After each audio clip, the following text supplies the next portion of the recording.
Rabbi Menachem Mendel Schneerson, who was the last of the Lubavitcher rebbes.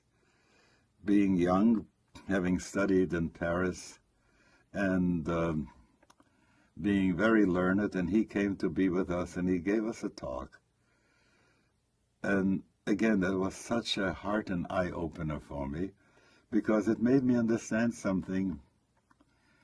You know, every religion wants to claim that the snapshot of their prophet, messenger, lasts for all time.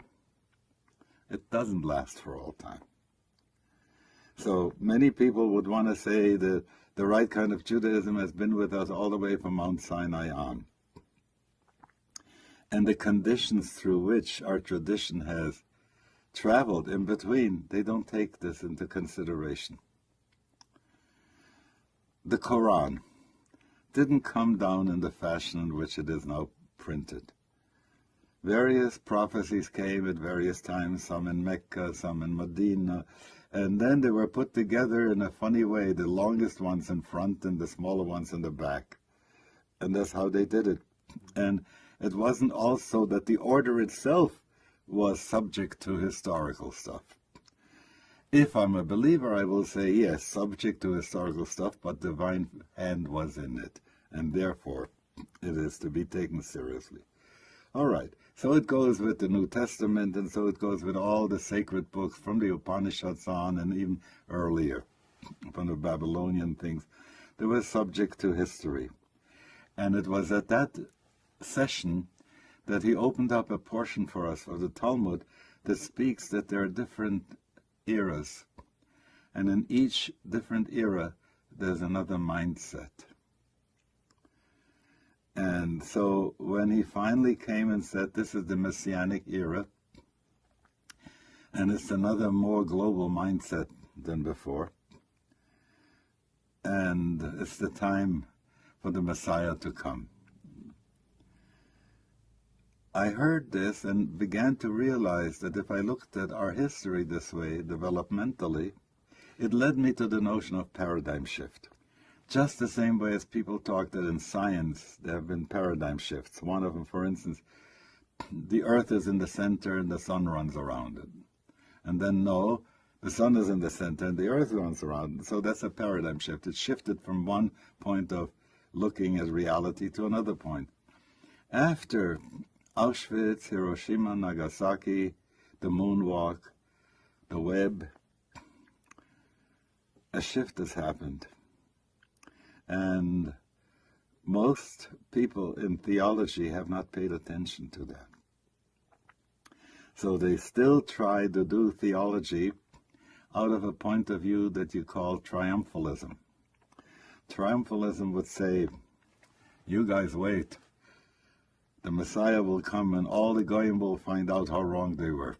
Or, you Jews, just wait. Jesus is going to come and say, why did you not accept me when I first came? And the last Mahdi is going to come. And the last Avatar is going to come. Everybody has a story to say that when that day comes, you all will be found wrong and we will be found right. And then we saw Earth from outer space. And at that point, you can't hold on to that anymore. Because Earth is alive, people came to the Gaia hypothesis, and there's a much different understanding about how religions fit together. And so this got me to a whole different understanding of how to deal with Judaism, paradigm shift. And that's why I felt that we had to do something which is now known as Jewish Renewal, which says that the eternal teachings that are there, bring them up to date and harmonize them with the current reality map. Because in the past, every time there were religion teachings, and they were put to the old reality map. And if someone shifted the reality map and said, no, the earth turns around the sun, then you got to burn them at the stake, right? But they didn't understand that this was only shifting the map. It wasn't shifting the teachings. So there are teachings that are very deep and very important, that are the DNA of this particular organ of the planet, you know. But at the same time, they have to be brought up to date.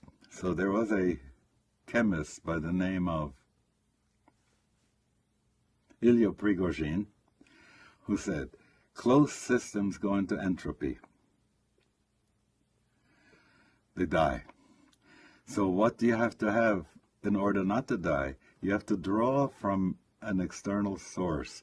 A strange attractor is what he called it.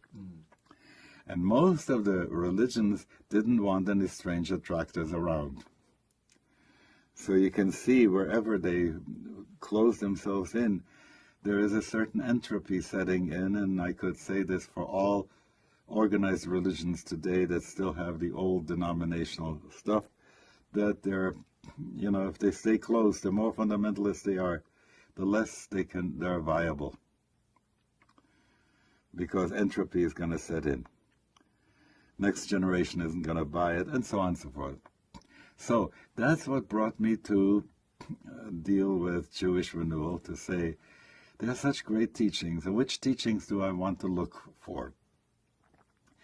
There are some teachings that have to do with how we lived in the Holy Land, in the time of Abraham or later on. Not all these I can apply in my life.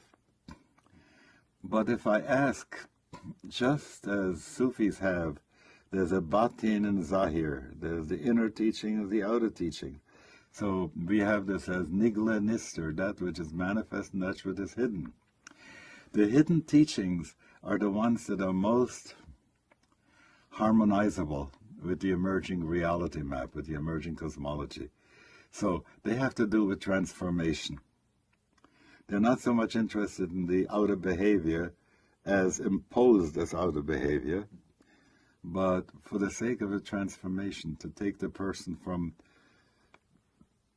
how would I say, a raw level, to raise them to higher and higher awareness and service to God on earth.